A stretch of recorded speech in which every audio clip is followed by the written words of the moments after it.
All right, this is column 7, the lost pentatonics. As I mentioned before, the diatonic scales are the way to learn the entire fretboard. The pentatonic scales, which a lot of people in fact learn first because they're a little easier, the pentatonic scales are a subset of the diatonic scales. And what I mean by that is that there is a pentatonic scale within most of the diatonic scale patterns.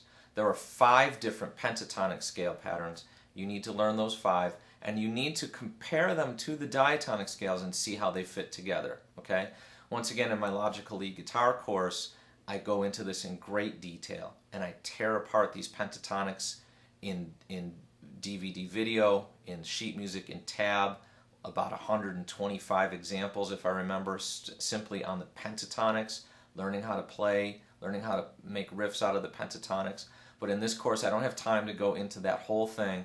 You can find out more at logicalleadguitar.com about that whole course and the 4 hours of video where I really show you how to tear these scales apart. For now, I'm just going to give you a brief overview and encourage you to practice these patterns along with your diatonics. And again, analyze the two side by side and see how they fit together. You'll see it eventually. Okay? In a pentatonic scale, there are 5 notes. Okay? I'm going to use the same example. We started with our C scale pattern up here at the 8th fret. And I played you before, in the diatonic section, I played you the diatonic scale pattern, the C major scale. Okay? There is a C major pentatonic that fits right within those notes. Now you see, I skipped a couple notes from the diatonic. That's what a pentatonic does. It plays the same notes, but it skips a couple. Makes it a little easier. How many notes do we have? 1, 2, 3, 4, 5 different notes, and then that 6th one is the same as the note we started on, the octave of C. Okay? So using that same concept of spreading that scale up and down the one string, we would take those 5 notes and spread them up and down the one string. If I play a C major pentatonic pattern on the low E string, I would start with the open E. I would have the G, the A, the C, the D, and I'd be back to E again. And once again, we will have a scale pattern that starts on each of those. We'll have a C major scale pattern, pentatonic, that starts on the open E, and it looks like this.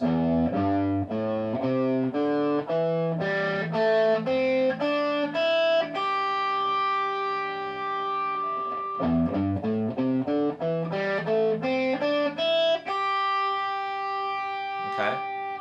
We have a C major pentatonic scale that starts on G, and it looks like this.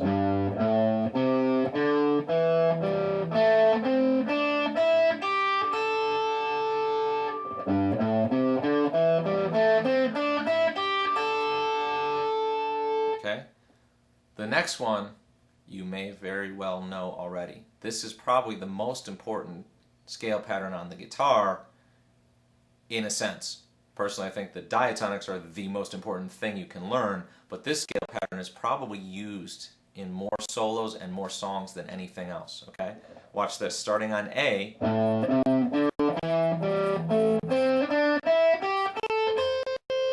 Okay?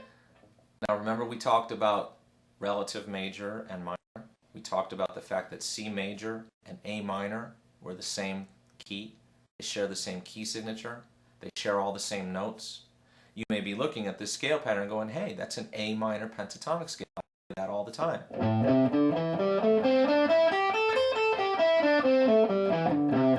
And this is the scale pattern responsible for so many solos.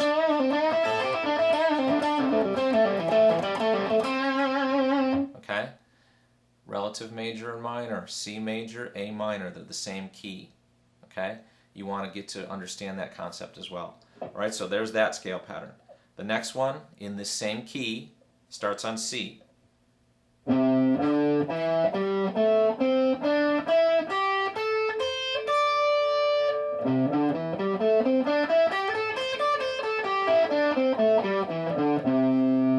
Now you see how closely that relates with the C diatonic scale.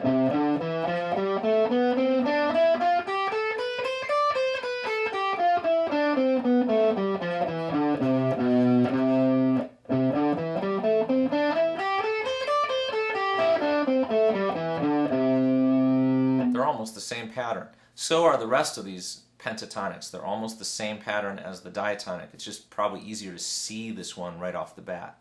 Okay? The next pattern starts on D.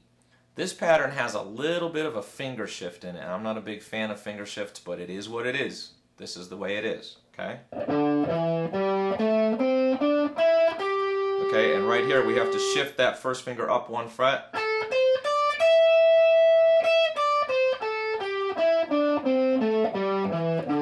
Okay.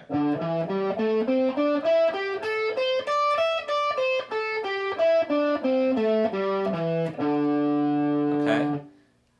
The next pattern up the neck, we're going to start on E. We started on E in the open position. This time we're going to play it in a more finger-friendly fashion, up here higher.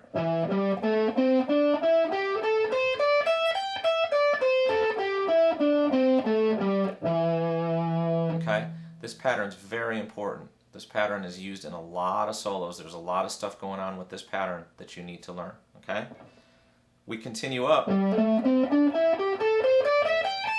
the next one. And the next one, if we could, these scale patterns again, they come all the way up. They start to repeat after you've passed an octave. You need to learn all these patterns. With these scales, just like you did with the diatonics, you want to play them at every fret and do a whole round of the one pattern, then start with the next pattern, do a whole round of that one. Get them totally memorized. Get them locked into your subconscious, your mental memory, your hand memory, and this stuff will start to flow for you. You'll start to be able to go from one pattern into the next when you solo, okay? And after you've done it enough, your hand will just know where to go, not only within one pattern, but as you move up and down the neck, and it'll just flow. And as you learn more and more solos, you'll learn how to do that. You'll learn how to apply these patterns.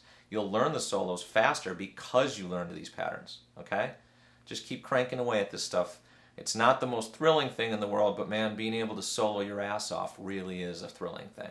Just keep working these patterns. Go for it.